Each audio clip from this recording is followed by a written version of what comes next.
بڑھتے ہیں۔ مذہبی اسکالر انجینئر محمد علی مرزا کو حراست میں لے لیا گیا ہے۔ آپ کو بتائیں انجینئر محمد علی مرزا کو 3 MPO کے تحت حراست میں لیا گیا ہے۔ پولیس کا یہ بتانا ہے کہ جہلم میں انجینئر محمد علی مرزا کی اکیڈمی کو بھی سیل کر دیا گیا ہے۔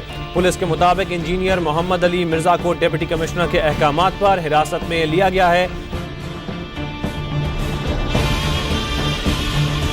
مرزا جہلمی جہنمی، اس کے بارے میں کوئی مسلمان بھی اپنے دل میں نرم گوشہ نہ رکھے۔ سپریم کورٹ میں اسے گستاخ رسول صلی اللہ علیہ وسلم ثابت کرنے کے لیے اگر حکومت نے مجھے بلایا، میں سر کے بل چل کے اس کو گستاخ ثابت کروں گا۔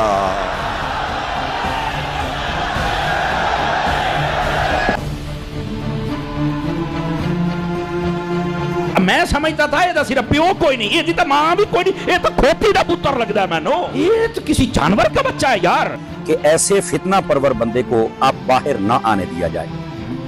اگر یہ بندہ باہر آئے گا تو یقین فرمائیں یہ بہت بڑا کوئی نیا فتنہ نکلے گا، کیونکہ ایسے تھوڑی دیر کے لیے جاتے ہیں پھر باہر آ کے پھر وہی فتنہ برپا کرتے ہیں۔ جنہوں آج کل مرزا کیا جانتا ہے، محمد علی مرزا جانتے ہو نا انہوں، وہ بولتے نہیں، وہ ایڈا خناس لانتی بیوقوف العلم چھچراتن ول کھچوہا، وہ دے علم دا یہ عالم ہے۔ یاد رکھ دلیا میں تیری زبان کھچ کے کتے آگے پا دیا گا اور تیرا میں سر من کے چھڑاں گا، تینوں لانتیا گٹر چ تن کے چھڑاں گا انشاءاللہ۔ اچھی کہو انشاءاللہ۔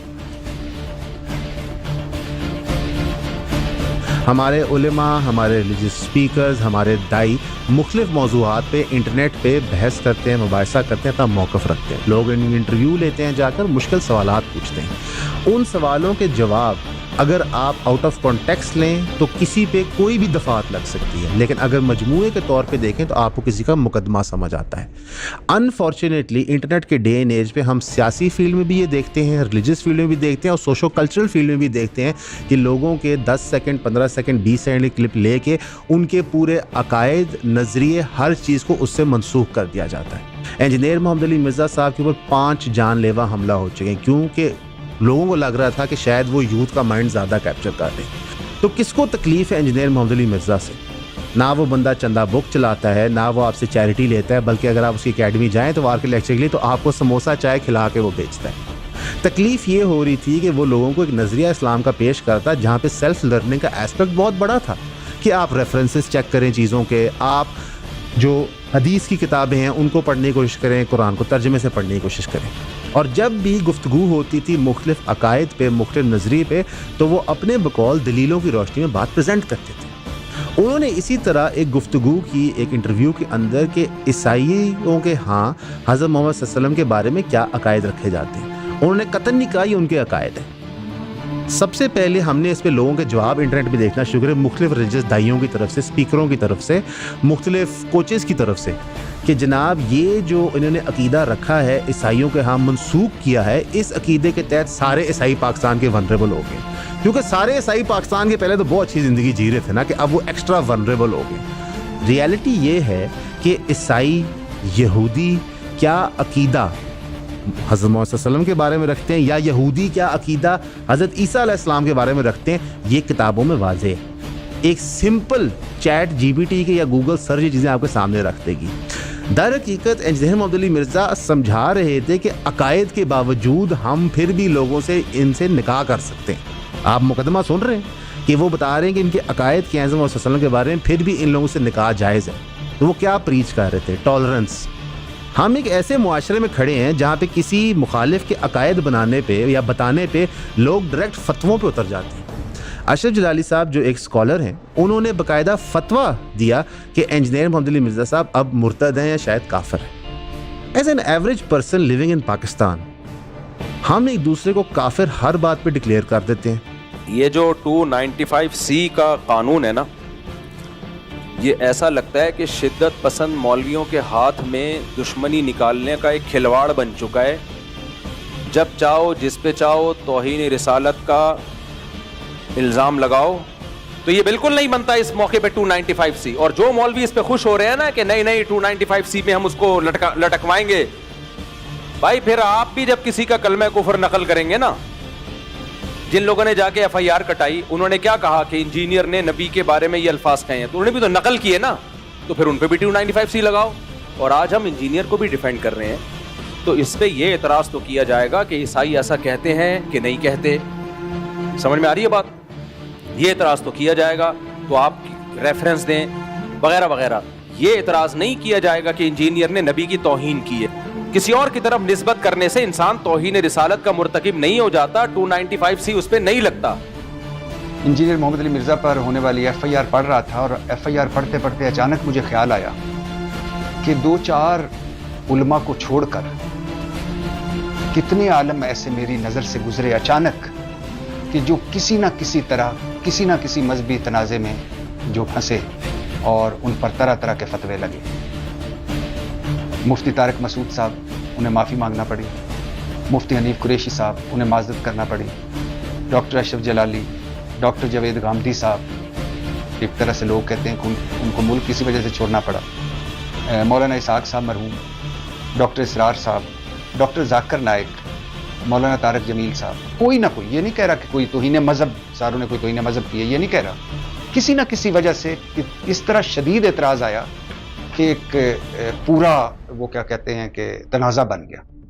اور میں سوچ رہا تھا کہ جب ہمارے سارے قابل احترام یہ علماء جو ہمیں دین سکھاتے ہیں، جنہوں نے اپنی زندگیاں دین میں لگا دی ہیں، اگر اب یہ محفوظ نہیں ہے، ان پر طرح طرح کے الزام لگتے ہیں، تو عام آدمی کا کیا بنے گا؟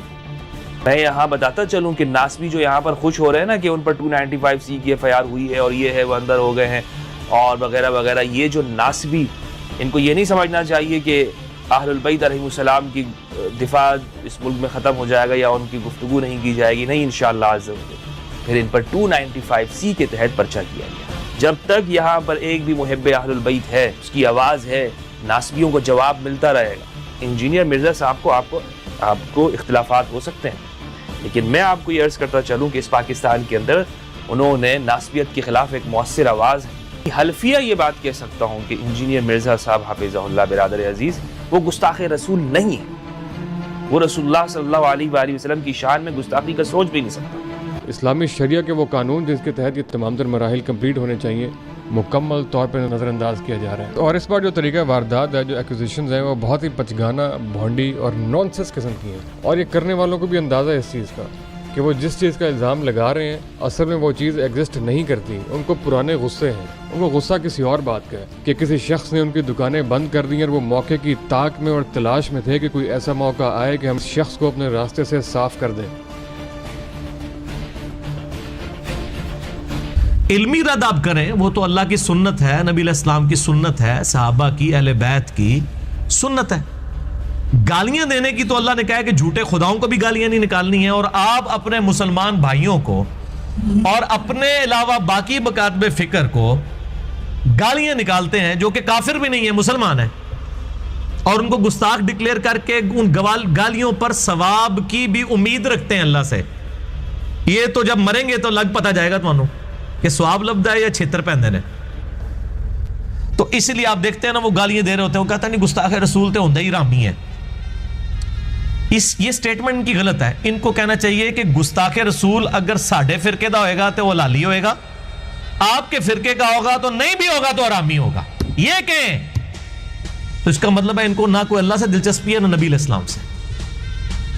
اور ضروری نہیں ہے کہ جو گستاخ رسول ہے وہ ضروری حرامی ہوگا، نعوذ باللہ من ذالک. وہ تو اللہ نے وحی کے ذریعے بتا دیا. آج کو کسی کے بارے میں کلیم کر سکتا ہے، بلکہ جو شخص دوسرے کو حرامی کہہ رہا ہے نا وہ بھی اپنے بارے میں کلیم نہیں وثوق سے کر سکتا کہ وہ خود بھی حلالی ہے کہ نہیں. یہ تو اللہ اپنے نبی کو غیبی خبر دے سکتا ہے، اور تو کوئی شخص کلیم نہیں کر سکتا کسی کے بارے میں کہ وہ حرامی ہے یا حلالی ہے. ان کا فرقہ چھوڑ دے تو وہ فرقہ چھوڑتے ہی حرامی ہو جاتا ہے، اسی وقت واپس آ جائے تو حلال ہونے کا سرٹیفکیٹ دے دیتے ہیں. اسی سے اندازہ لگا لیں ان کے جعلی جو دعوے ہیں وہ کس طرح چینج ہوتے ہیں. ورنہ اگر کوئی حرامی ہے وہ لالی نہیں مان سکتا، لالی حرامی نہیں. لیکن آپ ان کا فرقہ چھوڑیں تو آپ حرامی ہیں، آپ فرقے واپس آ جائے پھر لالی ہو جائیں گے. انڈیا پاکستان بنگلہ دیش کا تو ماحول یہ ہے کہ یہاں پہ کروڑوں لوگوں کا یہ عقیدہ ہے کہ اگر آپ ان کے سامنے کہہ دیں کہ نبی علیہ السلام انسان تھے ایز اے سپیشیز، مرتبے کی بات نہیں ہو رہی، سپیشیز کی، نو کی،